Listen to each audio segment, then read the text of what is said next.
പ്രസ്ഥാനം പ്രവർത്തിച്ചപ്പോഴും ഒരിക്കൽ പോലും പൊതുസമൂഹം അപലപിക്കേണ്ട രീതിയിലുള്ള അതല്ലെങ്കിൽ വേണ്ടായിരുന്നു എന്ന് പറയേണ്ടി വരുന്ന രീതിയിലുള്ള ഒരു പ്രവർത്തനങ്ങളോ ഒരു പ്രസ്താവനകളോ ഈ സംഘടന നടത്തിയിട്ടില്ല എന്നുള്ളത് ഏറ്റവും ശ്രദ്ധേയമായ ഒരു കാര്യമാണ്. ഒരുപക്ഷെ നിങ്ങൾ പറഞ്ഞേക്കും അത് ഇടപെടലിന്റെ അഭാവം കൊണ്ടാണ്. ഒരിക്കലും അങ്ങനെയല്ല. എവിടെയെല്ലാം ഇടപെടേണ്ട സാഹചര്യങ്ങൾ ഉണ്ടായിട്ടുണ്ടോ അവിടെ ശക്തമായ രീതിയിൽ തീവ്രവാദത്തിന്റെ മാർഗത്തിലേക്ക് ഒരു സമുദായത്തെ വെള്ളയിലെ ചുവപ്പ് മാറുന്നതിന്റെ മുമ്പ് ഇവിടെയുള്ള യൗവനത്തെ കൂട്ടിക്കൊണ്ടുപോകാൻ ഒരു വിഭാഗം രംഗപ്രവേശനം ചെയ്തപ്പോൾ അതിനെതിരെ പ്രതിരോധത്തിന്റെ ഫോർമുലകൾ തീർക്കാനും ഈ സമൂഹത്തിന്റെ ആദർശ ഭദ്രതയെ കാത്തുനിർത്താനും എന്നും SKSSF മുന്നോട്ട് വന്നിട്ടുണ്ട്. സാംസ്കാരികമായ അധഃപതനങ്ങൾ ഉണ്ടായപ്പോഴും ധാർമ്മികപരമായ അധഃപതനങ്ങൾ ഉണ്ടായപ്പോഴും അവിടെയെല്ലാം സജീവമായി ഇടപെടുകയും നമ്മുടെ സൗഹാർദ്ദപരമായ അന്തരീക്ഷത്തെ കാത്തു സൂക്ഷിക്കാൻ വേണ്ടി എല്ലാ അർത്ഥത്തിലും ആളും അർത്ഥവും നൽകി ഈ പ്രസ്ഥാനം മുന്നിട്ട് വന്നിട്ടുണ്ടായിരുന്നു. ഒരു വിദ്യാർത്ഥി പ്രസ്ഥാനം എന്ന ഇടത്തു നിന്ന് പ്രവർത്തനം ആരംഭിക്കുകയും 25 വർഷം പിന്നിടുമ്പോൾ കേവലം വിദ്യാർത്ഥി പ്രസ്ഥാനം എന്നിടത്തു നിന്ന് ആരംഭിച്ച ഈ കൂട്ടായ്മ വേദന തിന്നുകൊണ്ട് രോഗക്കിടക്കയിൽ വല്ലാതെ നീറിപ്പോയുന്ന രാപ്പകലുകളെ കഴിച്ചു കിടത്താൻ പ്രയാസപ്പെടുന്ന, മരുന്ന് വാങ്ങാൻ അത്തരത്തിലുള്ള പ്രാഥമിക ആവശ്യങ്ങൾ നിർവഹിക്കാൻ പോലും പ്രയാസപ്പെട്ടുകൊണ്ട് കഴിയുന്ന പാവപ്പെട്ട നിർധനരായ രോഗികൾക്ക് സഹചാരിയിലൂടെ സാന്ത്വനത്തിന്റെ സ്പർശമേകിയും അതേപോലെ തന്നെ ഈ വിഭാഗത്തിൽ വിദ്യാഭ്യാസവും വിദ്യാഭ്യാസ പ്രവർത്തനങ്ങളും അത്തരത്തിലുള്ള കലാലയ പരിസരങ്ങളും സാംസ്കാരികവും സാമൂഹികവുമായ നന്മകളെ പകർന്നു കൊടുക്കേണ്ടതിന്റെ പകരമായി നമ്മുടെ അഭിനവ കലാലയങ്ങൾ മുഴുവനും കൊലമുറ്റങ്ങളായി തീരുകയും അവിടെ മുഴുവനും അധാർമികതയുടെ നീരാളിപ്പിടുത്തത്തിൽ ഞെരിഞ്ഞമരുകയും ലഹരി മാഫിയകളും അത്തരത്തിലുള്ള ദുർമേധസ്സുകളും നമ്മുടെ കലാലയ പരിസരങ്ങളെ കാർന്നു തിന്നാൻ തുടങ്ങിയപ്പോൾ വിദ്യാർത്ഥി സമൂഹത്തിന്റെ ഹൃദയാന്തരങ്ങളിലേക്ക് ആത്മീയതയെയും ധാർമ്മിക ബോധത്തെയും സാംസ്കാരിക അടയാളങ്ങളെയും സന്നിവേശിപ്പിക്കാൻ വേണ്ടിയിട്ട് ക്യാമ്പസ് സ്കൂളിലൂടെയും ഈ സമുദായത്തിന്റെ ആദർശത്തെ പണയം വെപ്പിക്കാൻ വേണ്ടിയിട്ട് ഈ സമുദായത്തിന്റെ ആദർശപരമായ ചിന്തകൾക്ക് മലീമസമായ ഇടപെടലുകളോടെ വിഘാതം സൃഷ്ടിക്കാൻ വേണ്ടിയിട്ട് പടിഞ്ഞാറിന്റെ അച്ചാരം വാങ്ങി ഇറങ്ങി പുറപ്പെട്ട വഹാബിയൻ, മൗദൂദിയൻ, തബ്ലീഗിയൻ തുടങ്ങിയ സർവമാന കള്ള തൗഹീദവാദികളുടെയും കൽപ്പനകളിൽ നിന്ന് ഈ ഉമ്മത്തിന്റെ ആദർശബോധത്തെ കാത്തു സംരക്ഷിക്കാൻ ഇസ്തിഖാമ എന്ന് പറയുന്ന ഉരുക്കുകോട്ടയെ പണിതുകൊണ്ടും പാവപ്പെട്ട സമുദായം ഒരിക്കലും സ്വപ്നം കാണാൻ കഴിയാതിരുന്ന, ഒരിക്കലും തങ്ങൾക്ക് സാധ്യമല്ല എന്ന് വിചാരിച്ചിരുന്ന ISS പോലെയുള്ള സിവിൽ സർവീസ് പോലെയുള്ള മേഖലകളിൽ ഉന്നതമായ പരീക്ഷകൾ എഴുതാൻ പ്രതിഭകളെ യോഗ്യരാക്കിക്കൊണ്ട് സമുദായത്തിന് 2 IAS-കാരെ സമർപ്പിച്ചുകൊണ്ട് ഇനിയും 100 കണക്കിന് IAS-കാരെ സമീപ ഭാവിയിൽ സമർപ്പിക്കാൻ ഉതകുന്ന രീതിയിൽ ട്രെൻഡിലൂടെയും മുന്നേറ്റം നടത്തുമ്പോൾ ഒരിക്കലും നിങ്ങളുടെ സാമ്പത്തികമായ പ്രലോഭനങ്ങളില്ലാതെ അതരെങ്കിലും പ്രീണനങ്ങളില്ലാതെ മറ്റു രീതിയിലുള്ള പ്രകോപനങ്ങൾ ഒന്നും കൂടാതെ വിശുദ്ധമായ ഇസ്ലാമിന്റെ അതിമനോഹരമായ ആശയാദർശങ്ങളെ സമുദായത്തിന്റെ മുന്നിൽ പഠിപ്പിച്ചു കൊടുത്തുകൊണ്ട് ഇസ്ലാം വിഭാവനം ചെയ്യുന്ന ആദർശ ശുദ്ധിയെ ബോധ്യപ്പെടുത്തിക്കൊണ്ട് ലാ ഇലാഹ ഇല്ലല്ലാഹ് എന്ന മഹത്തായ ശാന്തല തീരത്തേക്ക് ആളുകൾക്ക് കടന്നു വരാനുള്ള സാഹചര്യങ്ങൾ ഉണ്ടാക്കിയ ഇബാദിലൂടെയും തുടങ്ങിയ വൈവിധ്യങ്ങളായ രീതികളിലൂടെ വൈവിധ്യങ്ങളായ വില്ലുകളിലൂടെ ഒരുപാട് ശിഖരങ്ങളുള്ള ഒരു വൻവട വൃക്ഷമായിട്ട് ഇന്ന് SKSSF വളർന്ന് പന്തലിച്ചിരിക്കുകയാണ്.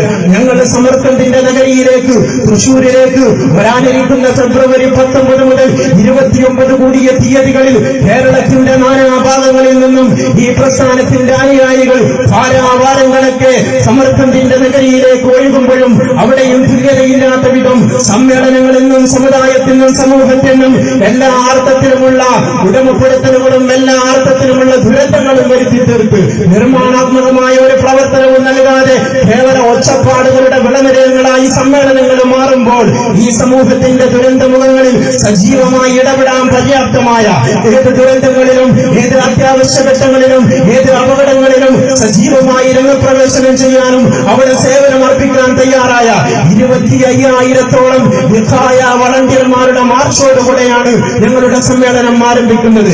ഈ പ്രസ്ഥാനം ഇത്രയും മനോഹരമായ പ്രവർത്തനങ്ങൾ കാഴ്ചവെച്ചുകൊണ്ട് തീവ്രവാദത്തിന്റെ മാർഗത്തിലേക്ക് ഒരു സമൂഹം പോയപ്പോൾ അതല്ലെങ്കിൽ നമ്മുടെ വർത്തമാന ഇന്ത്യ നിരന്തരമായി വർഗീയവൽക്കരിക്കാൻ വേണ്ടിയിട്ട് അധികാരത്തിന്റെ ഒരു കുമുഷ്ടിയോടുകൂടെ 1 വർഷം പൂർത്തിയാകുന്നതിന്റെ മുമ്പ് എല്ലാം തങ്ങളുടെ ആദർശത്തിന് വേണ്ടിയിട്ട് പൊതുജനത്തിന്റെ താല്പര്യത്തെ മുഴുവനും മാറ്റി നിർത്തി ഭൂരിപക്ഷത്തിന്റെ തലയാട്ടല് സത്യത്തിന്റെ മന്ദഹാസമായി കണക്കാക്കി ന്യൂനപക്ഷത്തിന്റെ മൗലികാവകാശങ്ങൾ മുഴുവനും മാറ്റി നിർത്തിക്കൊണ്ട് അധികാരത്തെ ദുരുപയോഗപ്പെടുത്തുന്നവരുടെ മുന്നിൽ പാടില്ല എന്ന് പറയാനും വർഷങ്ങളായിട്ട് 36 കേന്ദ്രങ്ങളിൽ റിപ്പബ്ലിക് ഡേയുടെ ദിവസങ്ങളിൽ എല്ലാ വർഷങ്ങളിലായിട്ട് മനുഷ്യജാലികങ്ങൾ തീർത്ത് നമ്മുടെ സമൂഹത്തിന്റെ അഖണ്ഡതയും നമ്മുടെ സൗഹാർദ്ദത്തെയും നമ്മുടെ മതപരമായ അവകാശങ്ങളെയും അത് ഹിന്ദുവാകട്ടെ അത് മുസൽമാനാകട്ടെ അത് ക്രിസ്ത്യാനിയാകട്ടെ പരസ്പരം ആക്ഷേപിക്കാതെ പരസ്പരം അധിക്ഷേപിക്കാതെ ആരും ആരുടെയും ആദർശത്തിൽ കടത്തത്തി വെക്കാതെ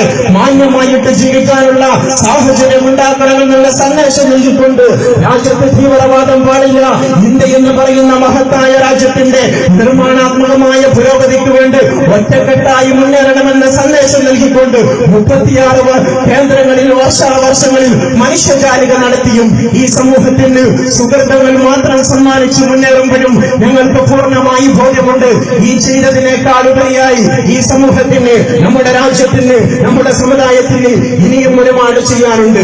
ആ ബോധ്യത്തോടുകൂടെയാണ് SKSSF അതിന്റെ സിൽവർ ജൂബിലി ആഘോഷിക്കുന്നത്. ഈ സമ്മേളന ഘട്ടത്തിൽ ഇതിന്റെ സിൽവർ ജൂബിലി ഗ്രാൻഡ് ഫിനാലെ ആഘോഷിക്കുന്ന ഘട്ടത്തിൽ ഞങ്ങൾക്ക് ഉയർത്തിപ്പിടിക്കാനുള്ള ഒരു പ്രമേയവും ഏറ്റവും ശ്രദ്ധേയമാണ്. ഈ വർത്തമാന ലോകത്തിന്റെ സാഹചര്യത്തിൽ വർത്തമാന ഇന്ത്യയുടെ പരിസരത്തിൽ നീതിബോധത്തിന്റെ നിതാന്ത ജാഗ്രത എന്ന കാലിക പ്രസക്തമായ നാമേറെ ഗൗരവത്തോടുകൂടെ ചർച്ച ചെയ്യേണ്ട ഒരു പ്രമേയത്തെയാണ് ഞങ്ങൾ മുന്നോട്ട് ഉയർത്തിപ്പിടിക്കുന്നത്.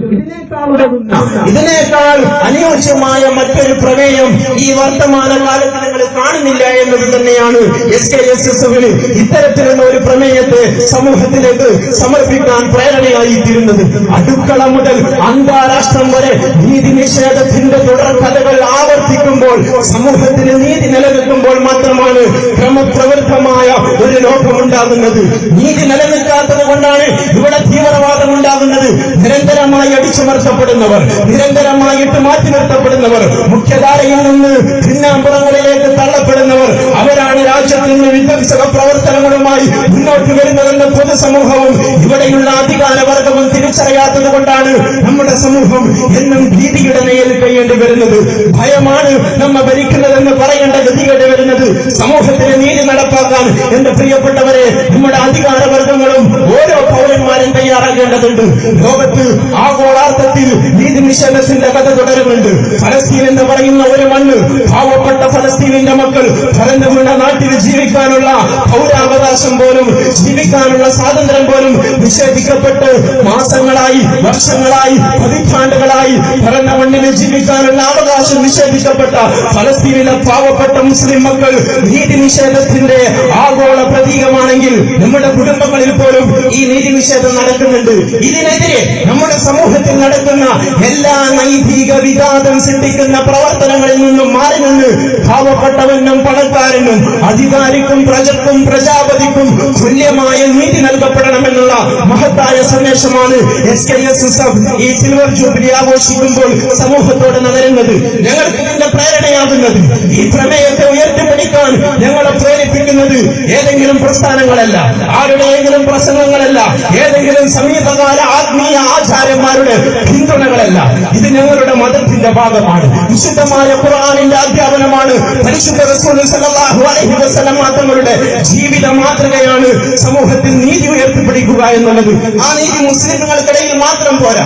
ഞങ്ങളുടെ വിശ്വാസപ്രകാരം വിശുദ്ധമായ ഇസ്ലാമിന്റെ കാഴ്ചപ്രകാരം ഏതൊരു ഭരണാധികാരിയായാലും തന്റെ ഭരണീയരാകുന്നവർ തങ്ങളുടെ ആദർശത്തിൽ വിശ്വസിക്കുന്നവരാകട്ടെ, ആ വിശ്വാസത്തെ ഉൾക്കൊള്ളുന്നവരാകട്ടെ, ആരായിരുന്നാലും എന്ന വിശുദ്ധമായ ഖുർആനിക വാക്യത്തെ ഉയർത്തിപ്പിടിക്കുന്നവരാണ് ഞങ്ങൾ. ഒരു സമൂഹത്തോടുള്ള വെറുപ്പ്, ഒരു സമൂഹത്തോടുള്ള വിയോജിപ്പ്, ഒരു സമൂഹത്തോട് യോജിക്കാൻ കഴിയാതിരിക്കുന്ന ആദർശപരമായോ വിശ്വാസപരമായോ ഉള്ള ഭിന്നിപ്പ് അവരോട് നീതി കാട്ടുന്നതിൽ നിന്ന് നിങ്ങളെ തടയാതിരിക്കട്ടെ എന്ന വിശുദ്ധമായ ഖുർആനിക അധ്യാപനങ്ങളാണ് ഞങ്ങൾക്ക് ഈ നിലയിൽ ഏറ്റവും വലിയ മാതൃകയാകുന്നത്. ഇതിന്റെ ഏറ്റവും വലിയ പ്രചോദനം പരിശുദ്ധ റസൂൽ സല്ലല്ലാഹു അലൈഹി വസല്ലം തങ്ങൾ തന്നെയാണ്. എത്രത്തോളം എന്ന് വെച്ചാൽ തന്റെ പെൺകുട്ടിയെ തന്റെ ചാരത്തിരുത്തി, ആൺകുട്ടിയെ തന്റെ മടിയിലിരുത്തി സ്നേഹിക്കുന്ന പിതാവിന്റെ മുഖത്ത് നോക്കിയിട്ട് നീ ചെയ്തത് അനീതിയാണെന്ന് വളരെ തുറന്ന് പ്രഖ്യാപിക്കാൻ മനസ്സ് കാട്ടിയ പരിശുദ്ധ റസൂൽ സല്ലല്ലാഹു അലൈഹി വസല്ലം നിന്റെ ആൺകുട്ടിയെ നിന്റെ വലതു തുടയിലും നിന്റെ പെൺകുട്ടിയെ നിന്റെ ഇടതു തുടയിലും ഒരുപോലെ ഇരുത്തി സ്നേഹം പകർന്നു കൊടുക്കുമ്പോൾ മാത്രമാണ് നീ നീതി കാണിച്ചവനാകുന്നതെന്ന് പ്രഖ്യാപിച്ച പരിശുദ്ധ റസൂൽ സല്ലല്ലാഹു അലൈഹി വസല്ലം തങ്ങളാണ് ഈ പ്രമോയത്തിന്റെ ഏറ്റവും വലിയ വിഭാവനം ചെയ്യുന്ന ഏറ്റവും വലിയ ഞങ്ങളുടെ മാതൃകയെന്ന് പറയാൻ ആഗ്രഹിക്കുകയാണ്. വിശുദ്ധമായ ഇസ്ലാം എല്ലാ അർത്ഥത്തിലും ഈ നീതിയെ നടപ്പാക്കാൻ വേണ്ടിയിട്ട് മുന്നോട്ട് വരുന്നുണ്ട്. അധികാരത്തിന്റെ സോപാനങ്ങളിൽ പാവപ്പെട്ട പട്ടിണിപ്പാവങ്ങളുടെ ആമാശയം പണിയും വെപ്പിച്ച് വിരാജിക്കുന്ന ഭരണത്തമ്പരാക്കന്മാരോട് ആലോചിച്ചു നോക്ക്. നിങ്ങൾ നമ്മുടെ രാജ്യം എത്ര വലിയ അഴിമതികളുടെ കഥകൾ കേട്ടു, എത്ര വലിയ നീതി നിഷേധത്തിന്റെ കഥ കേട്ടു. ടാറ്റയും ബിർളയും തുടങ്ങിയ സാംസ്കാരിക അതല്ലെങ്കിൽ ഇത്തരത്തിലുള്ള കോർപ്പറേറ്റ് കുത്തകകൾക്ക് രാജ്യത്തിന്റെ പാവപ്പെട്ടവരുടെ സ്വത്തുകളും അവകാശങ്ങളും മുഴുവനും തീരെഴുതി അധികാരവർഗം എല്ലാ സുഖാഡംബരങ്ങളിലും വിരാജിക്കുമ്പോൾ അവരോട് നമുക്ക് പറയാനുള്ളത്, നിങ്ങൾ ഇസ്ലാമികമായ ചരിത്രത്തെ പഠിക്കാൻ തയ്യാറാകണം. നിങ്ങൾ ചരിത്രത്തിന്റെ താളുകൾ പിന്നോട്ട് മറിക്കാൻ തയ്യാറാകണം.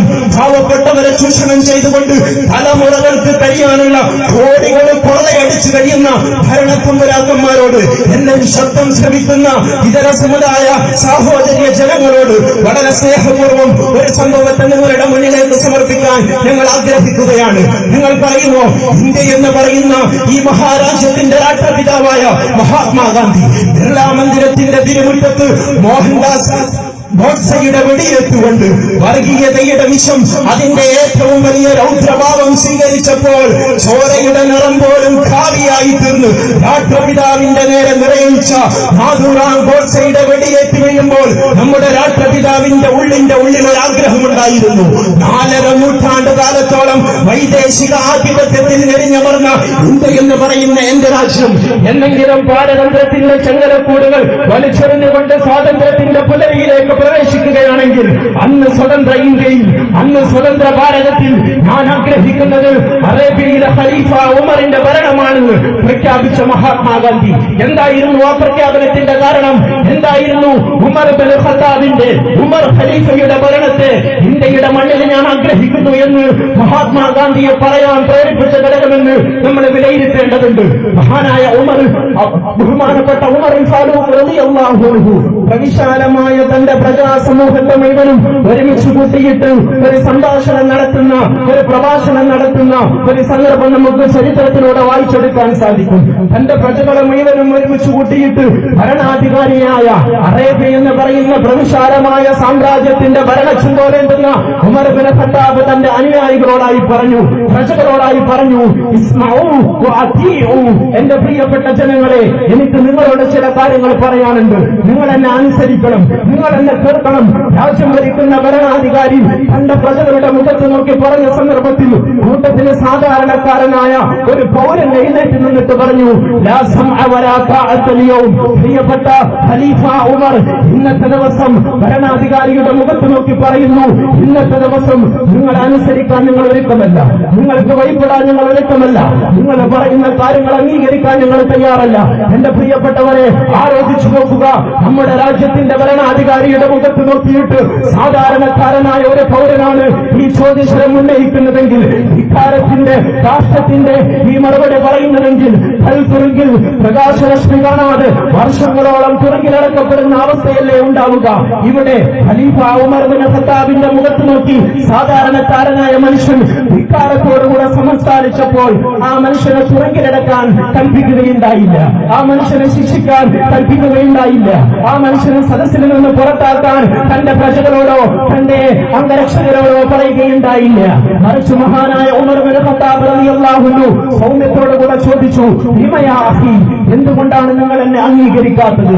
ഞാൻ നിങ്ങളുടെ ഭരണാധികാരിയല്ലേ, നിങ്ങളുടെ സമ്മതത്തോടുകൂടെ അധികാരത്തിലേറിയവനല്ലേ, എന്തുകൊണ്ടാണ് നിങ്ങൾ എന്നെ അംഗീകരിക്കാത്തതെന്ന് ചോദിച്ചപ്പോൾ, എന്റെ പ്രിയപ്പെട്ടവരെ, കാതുകൾ തുറന്നു വെച്ച് കേൾക്കുക, ഹൃദയങ്ങൾ തുറന്നു വെച്ച് കേൾക്കുക. ആ മനുഷ്യൻ പറഞ്ഞു, യാ അമീറൽ മുഅ്മിനീൻ, ഫറഖ്ത ഫീനാ الغنائم وأعطيت كل واحد منا ثوبا ثوبا. മറ്റൊന്നും കൊണ്ടല്ല, പ്രിയപ്പെട്ട അമീറുൽ മുഅ്മിനീൻ, ഇന്നൊരു യുദ്ധം കഴിഞ്ഞ ദിവസമാണ്, ഇന്നൊരു യുദ്ധം കഴിഞ്ഞ ദിവസമാണ്, മുസ്ലിമീങ്ങൾക്ക് വിജയം ലഭിച്ച ദിവസമാണ്, ധാരാളം ഗനീമത്ത് സമ്പത്ത് ലഭിക്കുകയുണ്ടായി. ഈ ഗനീമത്ത് സമ്പത്ത് നിങ്ങൾ ഞങ്ങൾക്കിടയിൽ വീതിച്ചു നൽകിയല്ലോ.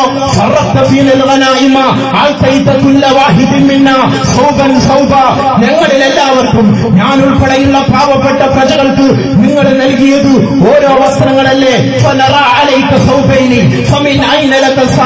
പക്ഷേ ഞങ്ങളുടെ ഭരണാധികാരിയായ നിങ്ങൾ, ഞങ്ങൾക്ക് വീതിച്ചു നൽകിയ നിങ്ങൾ, ഞങ്ങൾക്കെല്ലാവർക്കും ഓരോ വസ്ത്രങ്ങൾ നൽകിയപ്പോൾ നിങ്ങളുടെ കൈവശം ഞങ്ങൾ 2 വസ്ത്രങ്ങൾ കണ്ടിട്ടുണ്ട്.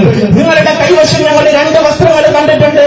അയിനലക്കസാനി, ഈ 2ാമത്തെ വസ്ത്രത്തിന്റെ ഉറവിടം, ഈ 2ാമത്തെ വസ്ത്രത്തിന്റെ സ്രോതസ് അതെവിടെ നിന്നാണെന്ന് വെളിപ്പെടുത്താതെ നിങ്ങൾ അംഗീകരിക്കാൻ തയ്യാറല്ല. നിങ്ങൾ അഴിമതി നടത്തിയിരിക്കുന്നു, നിങ്ങൾ അഴിമതി നടത്തിയിരിക്കുന്നു, നിങ്ങൾ ഞങ്ങളെ വഞ്ചിച്ചിരിക്കുന്നു എന്ന് മഹാനായ ഉമർ ഇബ്നു ഖത്താബ് തങ്ങളുടെ മുഖത്ത് നോക്കി പറയുമ്പോൾ ആയിരക്കണക്കിന് പട്ടുസാരികളും 10,000-കണക്കിന് പാവപ്പെട്ട പൗരന്മാരുടെ ചോര നീരാക്കിയ പണം കട്ടുമുടിക്കുന്ന ഭരണാധികാരികളോട് രാജ്യത്തിന്റെ സമാധാനം കാക്കാൻ, ഈ രാജ്യത്തിന്റെ സുരക്ഷിതത്വത്തിന് വേണ്ടി അതിർത്തികളിൽ ഉറക്കമില്ലാതെ, ഭക്ഷണമില്ലാതെ, വെളിച്ചമില്ലാതെ കഴിച്ചുകൂട്ടുന്ന പാവപ്പെട്ട സൈനിക ഉദ്യോഗസ്ഥന്മാര് ശത്രുവിന്റെ വെടിയേറ്റുകൊണ്ട് വീരമൃത്യു വരിക്കുമ്പോ ചേതനയറ്റ അവരുടെ ശരീരങ്ങളെ കുടുംബങ്ങളിലേക്ക് എത്തിക്കാനുള്ള ശവപ്പെട്ടിയിൽ പോലും അഴിമതി നടത്തിയ വർത്തമാന ഇന്ത്യയിലെ അധികാരവർഗങ്ങൾ കേൾക്കണം. ഖലീഫ ഉമറിന്റെ 2ാമത്തെ വസ്ത്രത്തെ ചോദ്യം ചെയ്യാൻ പോലും അവകാശമുണ്ടായിരുന്ന, അധികാരമുണ്ടായിരുന്ന, ജനാധിപത്യത്തിന്റെ തുല്യതയില്ലാത്ത മാതൃകകൾ കാണിച്ച ഏറ്റവും മഹത്തായ നീതി ഉമർ ഇബ്നു ഖത്താബ് പറഞ്ഞു കൊടുത്തു. അദ്ദേഹത്തെ അവിടെ നിന്ന് മാറ്റി നിർത്താതെ തന്റെ പ്രിയപ്പെട്ട മകനായ ഉമർ ഇബ്നു ഖത്താബിന്റെ മകനായ അബ്ദുല്ലാഹ് ഇബ്നു ഉമറിനെ വിളിച്ചിട്ട് പറഞ്ഞു, പൊന്നു മകനെ, നിന്റെ പിതാവായ എന്റെ പേരിൽ ഈ മനുഷ്യൻ അഴിമതി ആരോപണം നടത്തുന്നു. അതുകൊണ്ട് വാസ്തവം എന്താണെന്ന് പറഞ്ഞു കൊടുക്കുക. ഉമർ ഇബ്നു ഖത്താബിന്റെ മകനായ അബ്ദുല്ലാഹ് ഇബ്നു ഉമർ എഴുന്നേറ്റ് നിന്നിട്ട് പൊതുസമൂഹത്തോട്, പ്രജകളോട്, പൗരന്മാരോട് വിശദീകരിച്ചു കൊടുത്തു. ഇന്നി റഅയ്തു സൗബി ഖസീറ ഫറഅയ്തു സൗബി ഫഅതൈതു ലഹു സൗബി ലിയസ്ലുഹു ബി. എന്റെ പ്രിയപ്പെട്ടവരെ, എന്റെ പ്രിയപ്പെട്ട ജനങ്ങളെ, എന്റെ പിതാവായ ഖലീഫ ഉമർ പ്രവിശാലമായ വലിയ സാമ്രാജ്യത്തിന്റെ അധിപനാണെങ്കിൽ പോലും എന്റെ പിതാവിന്റെ വേണ്ട രൂപത്തിൽ ധരിക്കാനുള്ള വസ്ത്രമില്ല എന്ന് മനസ്സിലാക്കിയപ്പോ നിങ്ങൾക്കെല്ലാവർക്കും ലഭിച്ചതുപോലെ എനിക്ക് ലഭിച്ച വസ്ത്രം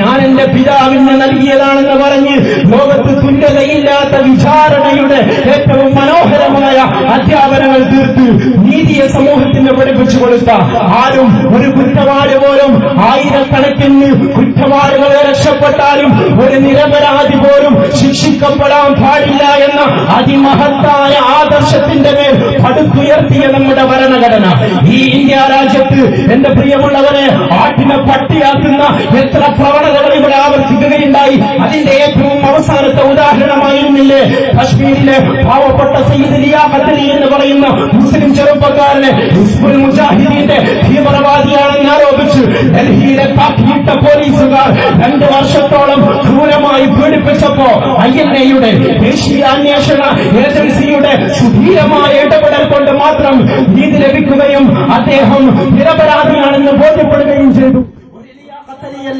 ഇങ്ങനെയുള്ള ഒരുപാട് ലിയാഖത്തിനിമാർ വിചാരണ തടവ് പോലും നേരിടാതെ പാവപ്പെട്ട ഒരുപാട് മുസ്ലിം ചെറുപ്പക്കാർ, ഒരുപാട് മറ്റു മതത്തിൽപ്പെട്ട ആളുകൾ തങ്ങൾ വിശ്വസിക്കുന്ന ആദർശത്തിന്റെ പേരിലോ, തങ്ങൾ അണിഞ്ഞ വസ്ത്രത്തിന്റെ പേരിലോ, തങ്ങൾ ഉയർത്തിപ്പിടിക്കുന്ന മതകീയമായ ചിഹ്നങ്ങളുടെ പേരിലോ പീഡിപ്പിക്കപ്പെടുന്നുണ്ടെങ്കിൽ നമ്മുടെ രാജ്യം എന്നാണ് പരമോന്നത റിപ്പബ്ലിക്കായി വിശേഷിക്കപ്പെടാൻ സാധ്യമാകുന്നത്?